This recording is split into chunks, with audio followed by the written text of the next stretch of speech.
जय हिंद। देखिए, ईरान अपने न्यूक्लियर प्रोग्राम में कहाँ तक पहुंचा है और यूरेनियम से इनरिच यूरेनियम बनाने में और परमाणु बम बनाना इतना जटिल प्रक्रिया क्यों होती है, और इसके बारे में हम लोग पूरे डिटेल से समझते हैं। देखिए, कोई भी परमाणु बम हो या फिर न्यूक्लियर रिएक्टर हो, उसमें जो यूरेनियम का यूज होता है, वो ये यूरेनियम जो होता है वो यूरेनियम 235 का यूज होता है। इसे येलो केक कहते हैं क्योंकि ये येलो कलर का होता है। हालांकि जब हम इसे शीशे में रखते हैं तो ऑक्सीजन से रिएक्शन करने के बाद और कई सारे रिएक्शन के बाद ये हल्का ग्रीनिश टाइप का भी दिखने लगता है।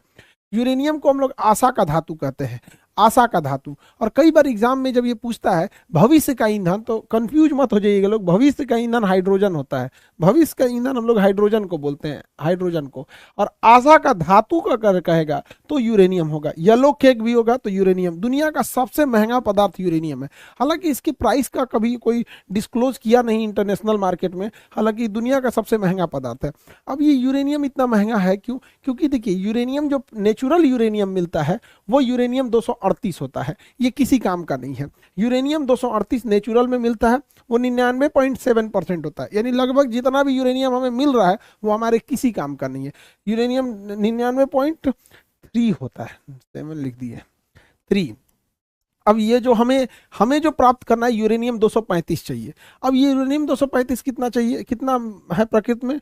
0.7%। यानी हमें 100 kg यूरेनियम मिलेगा ना, तो उसमें केवल 700 ग्राम हमें काम लायक यूरेनियम मिलने वाला है। ऐसे अगर परसेंटेज नहीं समझ में आ रहा है तब यहाँ पर, तो 100 kg में 700 ग्राम कितना अजीब हो जाएगा यहाँ पर।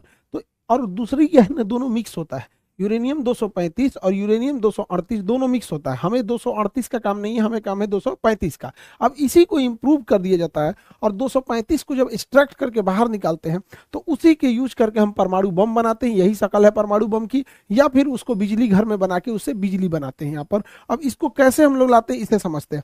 हम जो यूरेनियम मिला है हमें, उसमें 235 भी है और 238 भी है। 235 और 238 दोनों है। इन दोनों ही यूरेनियम को एक सेंट्रीफ्यूल नामक डिवाइस में डालकर, सेंट्रीफ्यूजल नाम के डिवाइस में डाल के गोल गोल घुमाया जाता है।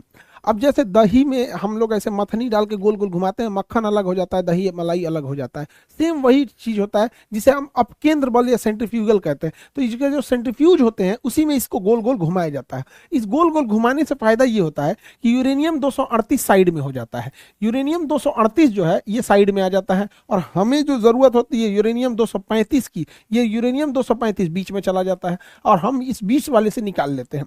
इन दोनों में आपस में दोबारा ना मिले और आसानी हो इसे हटाने के लिए, इसलिए इसमें यूरेनियम हेक्साफ्लोराइड नाम की गैस को अंदर डाल के उसके बाद इसे घुमाया जाता है। इसकी फिक्स स्पीड होती है कि इतने स्पीड पे घुमाएंगे तो एक्सट्रैक्ट अच्छे से होगा, और अगर स्पीड कम और ज्यादा होगी तो इसमें बहुत प्रॉब्लम आ जाएगा। ईरान ने भी ऐसे ही न्यूक्लियर प्रोजेक्ट बनाए थे, लेकिन उसके इस सेंट्रीफ्यूल के कंप्यूटर को इसराइल ने हैक कर लिया।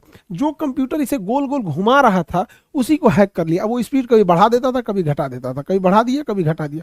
तो उसे जो यूरेनियम 238 से यूरेनियम 238 से यूरेनियम 235, यूरेनियम 235 ये जो मिलना चाहिए ये उतनी अच्छी क्वालिटी का नहीं मिला। इसराइल कितना समझदार, कितना साफ दिमाग है उसका, उसने कहा कि अगर ब्लास्ट करेंगे तो सोच रहा है दोबारा बना लेगा। उससे ऐसा ना बनाते हैं कि कामे लायक ना रहे, उतना तगड़ा विस्फोट ना हो सके। तो ये इसराइल ने किया था, सेंट्रीफ्यूल की स्पीड को कभी बढ़ाता था कभी घटा देता था, कितना ऐसा करता था कि प्योरिटी ही उसमें नहीं रह पाती थी।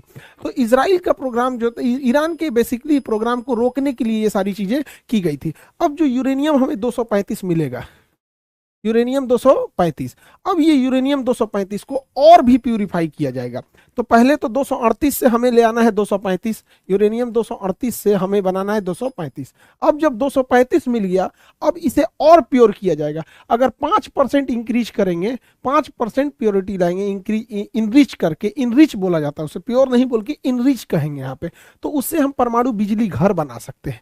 लेकिन अगर इसे 90% तक इनरिच कर देंगे तो जाके परमाणु बम बनेगा। यानी जो बिजली घर वाला यूरेनियम है वह यूरेनियम से हम परमाणु बम में डालेंगे तो उतना तगड़ा झटका नहीं देगा, उसे और शुद्धता की जरूरत है। लेकिन दोनों में ही यूरेनियम 235 का ही यूज होता है, 38 का यूज नहीं होता है।